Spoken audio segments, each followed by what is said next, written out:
அஸ்ஸலாமு அலைக்கும் உங்கள் பீமாசா சமையல் எல்லோரும் எப்படி இருக்கீங்கப்பா. நம்ம இப்போ கேரளா ஸ்டைலில் ஒரு மீன் குழம்பு வைக்கலாம்னு சொல்லி வீடியோ எடுத்துகிட்டு இருந்தேன். அந்த ஒரு ஃபோனு பழைய ஃபோன் ஒன்று இருந்து அதில் தான் எடுத்துகிட்டு இருந்தேன். அது வந்து ரிப்பேருன்னு என்னன்னு தெரில, திருப்பி மாறி ஆயிடுச்சு. இப்போ கேரளா ஸ்டைலில் இப்போ நம்ம சாலை மீன் வச்சு ஒரு மீன் குழம்பு வைக்க போகிறோம். இப்போ எண்ணெய் ஊற்றிருக்காங்கன்னா எண்ணெய், கடுகு, வெந்தயம் போட்டு தாளிச்சிட்டு வெங்காயத்தை போட்டுக்கிட்டு இஞ்சி பூண்டு போட்டு தக்காளி 2 மிக்சியில் வச்சு அரைச்சி ஊற்றிருக்கேன். அது எடுத்து பாருங்க, நல்லா வதங்கட்டும்.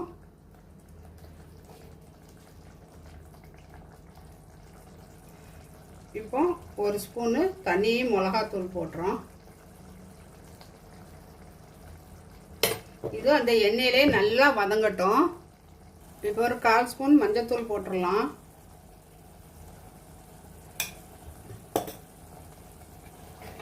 நல்ல எண்ணெய் பிரிஞ்சு வந்துருச்சு பாருங்க.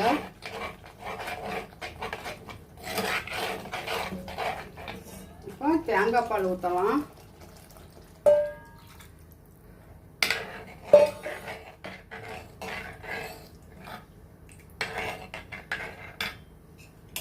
இப்போ தேவையான அளவு உப்பு போட்டுக்கலாம். நான் 1 ஸ்பூன் உப்பு போட்டேன். இந்த ஸ்பூனுக்கு தூள் உப்பு.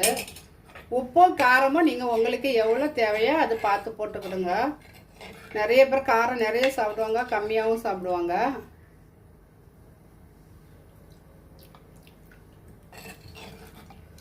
எனக்கு காரம் இருக்குது, உப்பு இருக்குது. இன்னும் புளி ஊற்றணும். கொடைப்புளி இருந்தால் ஒரு கொடைப்புளி போட்டுக்கலாம். நம்மள்கிட்ட கொடைப்புளி இல்லை. ஆனால் நம்ம புளி எப்பவும் போல் நம்ம ஊரில் இருக்க புளியை கரைச்சி ஊற்றிக்கலாம்.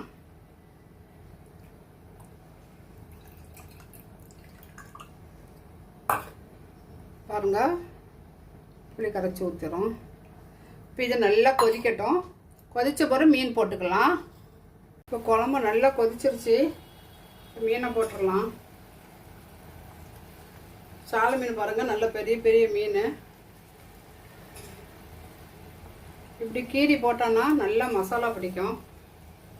பொரிக்கிறதுக்கு இதே மாதிரி கீரி போட்டு நீங்கள் பொரிச்சிங்கன்னா நல்லா டேஸ்ட்டாக இருக்கும். இந்த மீன் குழம்பு ரொம்ப ருசியாக டேஸ்ட்டாக இருக்குங்க. நீங்களும் செஞ்சு பார்த்துட்டு எப்படி இருக்குன்னு சொல்லி கமெண்டில் சொல்லுங்கள். லைக் பண்ணுங்கள், ஷேர் பண்ணுங்கள், சப்ஸ்கிரைப் பண்ணுங்கள். பக்கத்தில் இருக்க பெல் பட்டனா கிளிக் பண்ணுங்கள். உங்கள் ஃப்ரெண்ட்ஸுக்கெல்லாம் ஷேர் பண்ணி விடுங்க.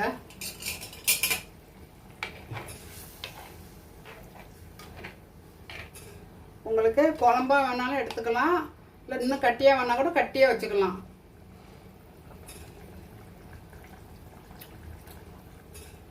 சூப்பராக இருக்குங்க. காரம், உப்பு, இன்னும் கொஞ்சோண்டு உப்பு போடலாம்.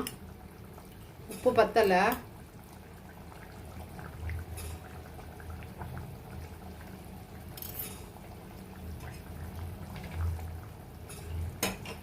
தேங்காய், இந்த இஞ்சி பூண்டு, வெங்காயம், தக்காளி அரைச்சி ஊற்றுனது, வெங்காயத்தை முழு வெட்டி போட்டது, எண்ணெய் ஊற்றி கடுகு வெந்தயம் போட்டுக்கிட்டு வெங்காயத்தை போட்டு தாளிச்சிட்டு கருவேப்பிலை போட்டுட்டு 1 ஸ்பூன் இஞ்சி பூண்டு போட்டேன். அதையும் போட்டு நல்லா வதக்கிட்டு 2 தக்காளி அரைச்சி வச்சுருந்தேன், அதையும் ஊற்றிட்டேன்.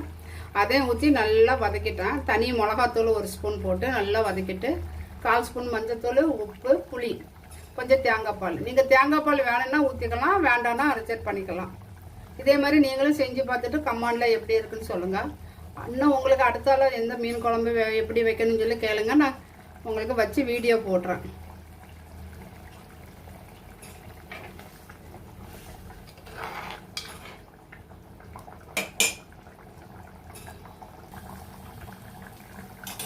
ஒரு நல்லா வச்சிருச்சு.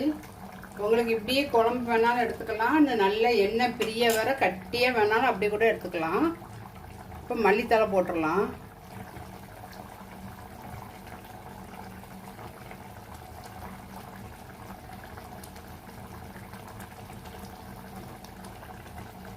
மல்லித்தலை போட்டுட்டோம். இப்போ இறக்கிடலாம். இப்போ இறக்க முன்னாடி ஒரு பச்சை மிளகா போட்டுடலாம். இப்படி வெட்டி போட்டிங்கன்னா இந்த பச்சை வாசனையில் இதை வச்சு நம்ம சாதத்தில் வச்சு பிசைஞ்சு சாப்பிட்டா அவ்வளோ சூப்பராக இருக்குங்க. இந்த குழம்பு அவ்வளோ டேஸ்ட்டாக இருக்கும். நீங்களும் வீட்டில் வச்சு பாருங்கள். சாலை மீன் வாங்கி, சாலை மீன்னா கவலை மீன், மத்தி மீன், இந்த 2 மீனில் எந்த மீன் வேணாலும் வச்சுக்கலாம். நம்ம இதுக்கு மேலே கொஞ்சோண்டு தேங்காய் ஊற்றிக்கலாம். தேங்காய் வாசனைக்கு அந்த தேங்காய் பாலுக்கும் சூப்பராக இருக்கும். பாருங்கள், எண்ணெய் நல்லா பிரிஞ்சு வருது. இந்த டைமில் நம்ம இறக்கிடலாம். அஸ்ஸலாமு அலைக்கும்.